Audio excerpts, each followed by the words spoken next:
عید الفطر کا دن۔ رمضان اور روزہ اور عید الفطر کے بارے میں حضرت انس بن مالک سے ایک طویل روایت نقل ہوئی ہے۔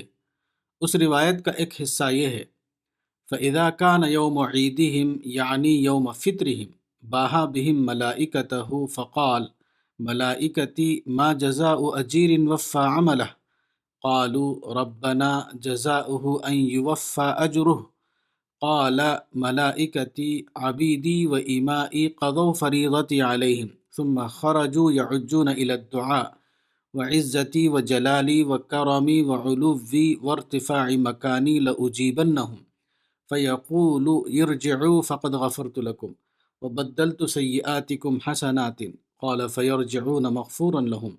رواہ البیہقی فی شعب الایمان باب الصیام فصل فی لیلۃ العید و یومہما۔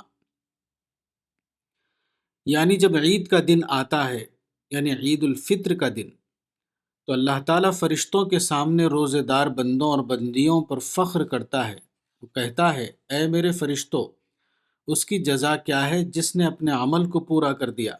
فرشتے کہتے ہیں کہ اے ہمارے رب، اس کی جزا یہ ہے کہ اس کو اس کے عمل کا پورا بدلہ دے دیا جائے۔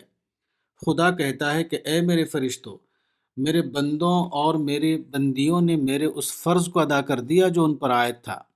پھر وہ نکلے ہیں دعا کے ساتھ مجھ کو پکارتے ہوئے، میری عزت اور میرے جلال کی قسم، میرے کرم، میرے علو شان اور میرے بلند مقام کی قسم، میں ضرور ان کی پکار کو سنوں گا۔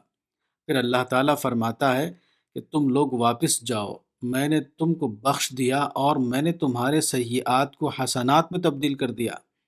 بس وہ لوگ اس طرح لوٹتے ہیں کہ ان کی مغفرت ہو چکی ہوتی ہے۔ رمضان کے خاتمے کے بعد عید الفطر کا دن ایک عظیم خوشخبری بن کر آتا ہے، ابدی انعام کی خوشخبری۔ یہ ابدی انعام اللہ کے ان بندوں اور بندیوں کے لیے ہے جو رمضان کے مہینے میں مطلوب روزے کے ذریعے اپنے لیے اس کا استحقاق ثابت کریں۔ کتاب صوم رمضان، مولانا وحید الدین خان، صفحہ نمبر 47۔